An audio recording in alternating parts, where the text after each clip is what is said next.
Employability, the biggest focus for all management graduates. Isn't it, Anmol? Right, Shiny. So wouldn't it be lovely for us to get some advice of employability from an industry expert? Indeed.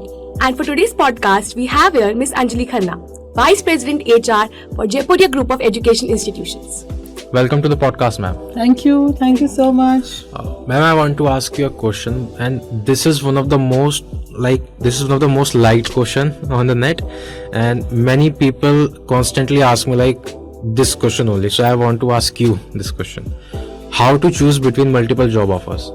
Right now, many people have 2 or 3 job offers from different companies on different profiles. So you guys are blessed. You have multiple job offers. So Yes, this sir. is another difference from our times. We used to have only one offer, and if it did not work out, then we used to go outside and look around for the jobs. Today, the institutes are helping you a lot in finding jobs, right? Very You're much, ma'am. bringing the companies in. Our days, we did not have any training and placement officer also. We used to run the cell on our own. So we could not have any faculty or anybody who was supporting us. Of course, they used to support us, but there was no official position of us, what your career council, career services cell kind of a thing, right? So we used to do it on our own largely. Now multiple offers will definitely come, but the fact is that when you decided to do your MBA or PGDM for that matter, you had some thoughts in mind. That is why you chose to study management, right? So when you chose to study management, you wanted to take up a management job, correct? Yes, ma'am. So you have to, at that point of time, possibly you should have sat down and prepared that where do you actually see yourself 5 years from now? What do you want to do? Okay, that is the question which should not come from your interviewer but from yourself. And you have to do a backward calculation. Do I see myself selling things? Do I see myself interacting and serving people? Do I see myself in financial job market? Am I good with IT? Am I good with pharmaceutical? Have I studied to become a radio jockey or for that matter anything? Right? How did you overcome the fear of the first job interview? So our times actually, Anmol, were very different. There was not too much of expectations that neither the employer nor the employee had from each other, right? So people were not really chasing high packages, big names. There were no tensions of this type. What was the criteria for looking for a job was job stability, reputed organization, which looks after you, they are close to your house, and if it was a government sector or PSU, it was Sone Pe Suhaga, So when I started working way back in 1991, I appeared for a PSU interview and I was selected in the first round itself. But the bigger part was that the expectations from us was to be very sincere, reliable, hardworking, committed, and then beyond that there used to be those 4 weeks or 6 weeks or 8 weeks of training sessions which organizations would have to train us for our job, for the industry, for the company. So this is how things used to work. So we never experienced too much of nervousness or this anxieties of not finding the job. Yeah? Let me tell you, in our days, the students who were running the training and placement office were the first ones to be placed. Yes. Why? Because they were observed right at the time when they went to give those brochures to the offices, right? So I went with my brochure and I was selected over there. So I remember my boss, when I gave him the brochure, he said, look, you are selected already. Ma'am, are the future connections that you will have at the company a big factor of choosing those companies or choosing the offer letter of those companies? Of course, yes. Very good, definitely. Every organization is known for their products and for the people who are working over there. So if let us understand, anyone who leaves the organization, 75% of the resignations in the organization happen because of the bosses. So if you get to know the right people who are working over there, they are helpful, they are supportive, then naturally you will decide the right place, right? Yes, ma'am. There's a very ongoing debate on the topic that we have discussed, that youth like us today, we are running after, we should run after the brand or maybe with the startup, because in the startup we tend to learn more.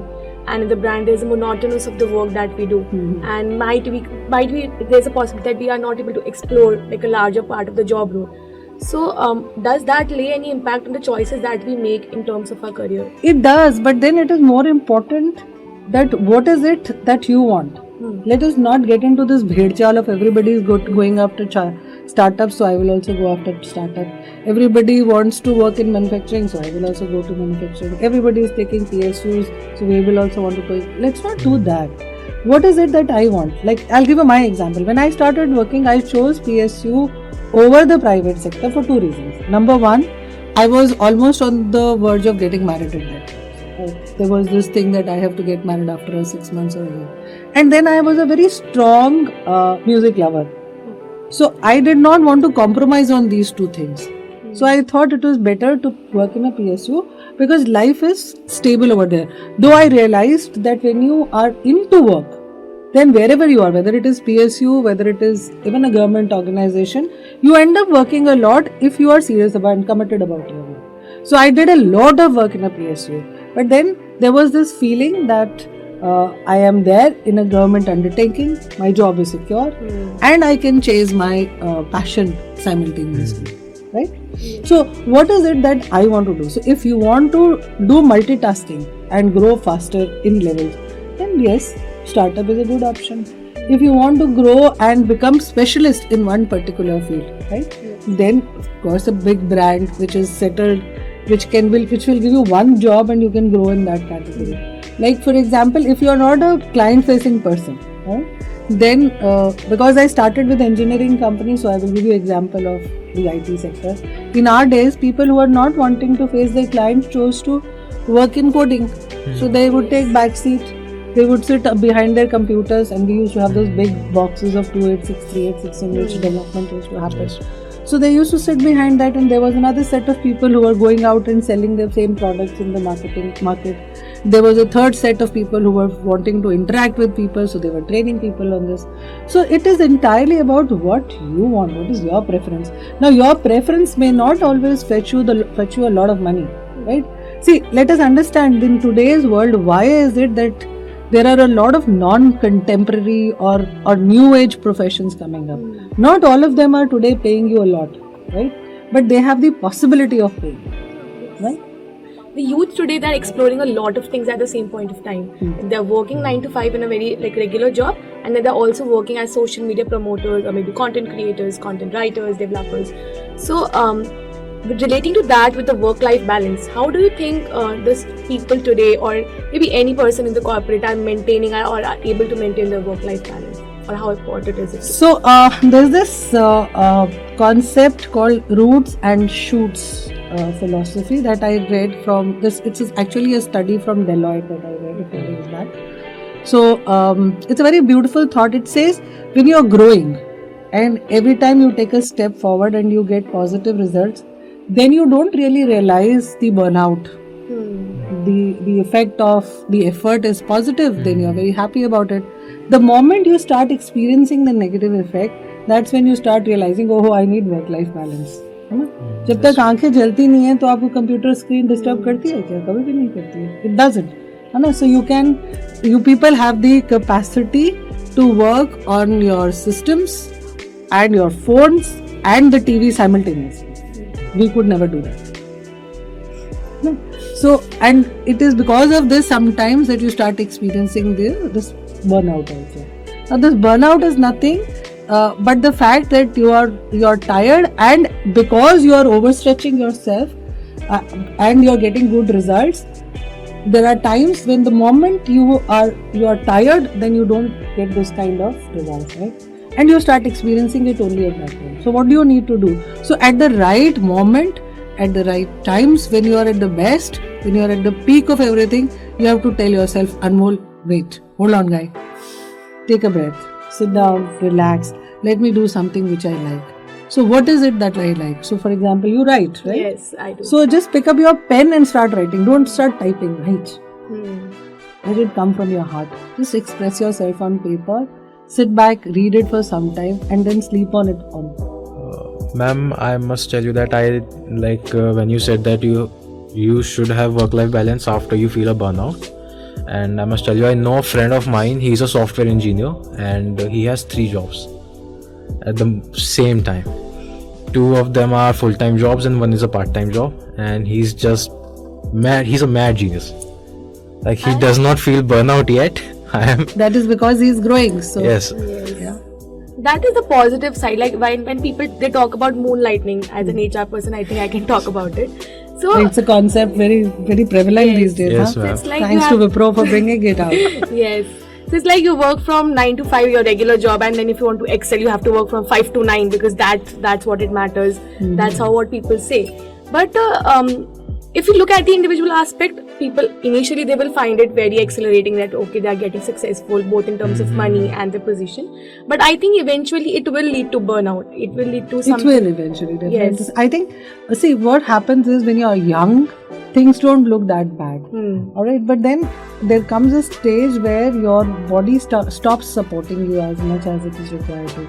So it is very important. But then I really like this about your generation, and I must appreciate you people for that. That you all work crazy and then you party crazy, Yes. and then you Yes. go out Definitely. and you enjoy crazy. So that's also a good way of work-life balance. Also, like I see my daughter, she works for full 6 days crazy, and on Monday you can't even ask her to get up before 3 o'clock in the afternoon. She will not. Sunday night is party night, so she does that. So I think that's also a good way. But of course, I would also say that much as I'm myself a very strong follower of Netflix and Prime, etc. But we have to, control that also to some extent sometime, because what happens is that also takes a lot of our strength sometimes. Because these movies at times are very engrossing. But that nonetheless, I think this is good. Good discussion. As much as I don't want this session to end, I think the time won't permit us to do so. It's always great to interact with such a magnetic personality, and that the fact that we have discussed on employability, which is very current and a very trending topic in today's youth, I think it was amazing. What we experienced today was the perfect blend of great experience and fresh ideas, which will not only help us to paint our canvas of aspirations with a great stroke, but will also help us to achieve for that perfect stroke, which will help us to be successful in our future endeavors. Thank you. Thank you Thank you so much, ma'am. Thank you, Thank you, ma'am. both of you, and all the best to all of you who are trying hard for good jobs. I'm sure you all will do very well in life. Thank you Thank so you so much. Thank you so much. Thank you, ma'am.